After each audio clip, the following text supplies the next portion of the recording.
my understanding is you also have had a pretty tough go at it since you were a kid. We had we had recently a guy by the name of Rory Douglas come on the podcast. He's a big voice in financial intelligence, financial literacy, and we connected a bit because I grew up with dyslexia. And that was, to me at that time, was normal to me. I didn't even know there was a name for it.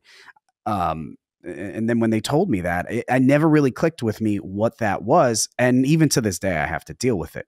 And I don't talk about it because it's just kind of a normal piece of life. And he had that as well.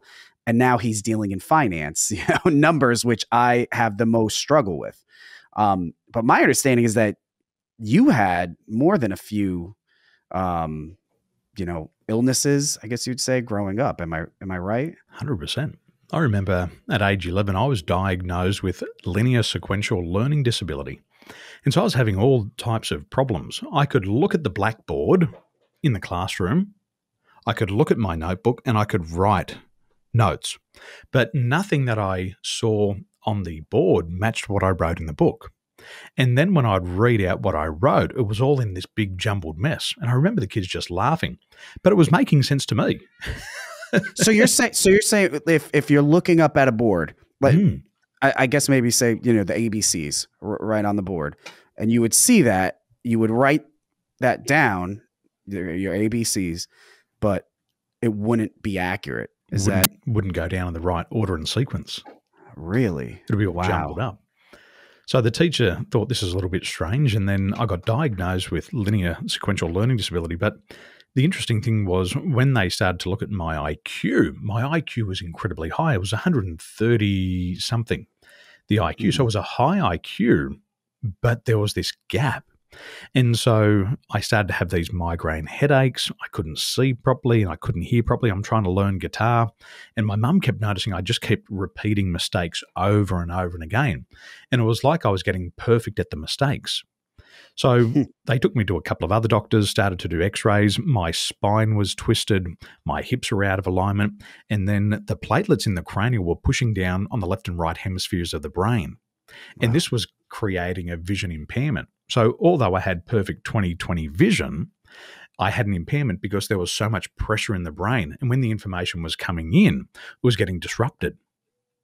So I couldn't actually process the information. Somebody could throw a ball to me and I could see the ball, but the ball might be over here and I'm trying to catch it over here. And so the eyes aren't functioning correctly. Although the vision's 20/20, they're not functioning correctly.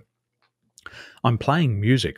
I'm learning to be a boy soprano and sing, but I'm tone deaf and I can't hear the difference in the tones. So imagine playing all the keys on the piano. Everything sounds the same. So they took me out of class and they put me in what was called the space lab. And I was really excited because I heard space lab and I thought, astronauts are smart. Yeah. And they put me in there. But the space lab was for the kids who were all off the fucking planet. So that's where I ended up. And I was there for 5 years, remedial therapy, come out of that. And then I contracted Epstein-Barr virus and chronic fatigue. And then I had to drop out of school. So I never finished school. And then I had 2 major knee recon surgeries back to back. And then 6 guys tried to kill me when I was about 21, 22. And I went back into hospital for another major surgery, 2 plates, 4 pins in my arm. So that first 21 years was really tough for me. Jeez. And so what were you jumped? Did you get jumped by, just attacked by 6 guys? Yeah, I said to my mates, I said, there's a party on. Let's go celebrate our mate's birthday, but I'll drive because I didn't want to drink. I wanted to go to work the next day. And we went to the party, come outside, and 6 guys jumped me. And they had a cricket set. So it's like a baseball set. And they just flogged the shit out of me. And one guy tried to hit me over the face with the baseball bat. In automatic response, you're going to put your hands up. And when the bat hit my arm, it sounded like a shotgun explosion. It was like, boom! And there's a huge noise, this crack. Shit. And everybody freaked out. These guys jumped in their car, which was a stolen car, and they took off. And I ran about a mile up the street barefoot. And then once I stopped out of fear because my feet were hurting running on the asphalt, I looked down and my arms just bent off at a right angle. Oh, and I'm my like, gosh. this is not good. So the police came, they put me in the back of their paddy wagon, they dropped me off at the hospital, but there'd been a lot of accidents that night. So I sat there with my arm just flopped over for about 4 or 5 hours. And I said to my mate, I said, this is bullshit. I said, let's go home. He said, what are you going to do? I said, I'm going to drink. And he said, but you're not drinking. I said, I know, but I got to drink now because there's no painkillers. And then I ended up in hospital for about 3 days. Wow. That's a story. Wow. Beaten up, bruised up, but all part of the fun.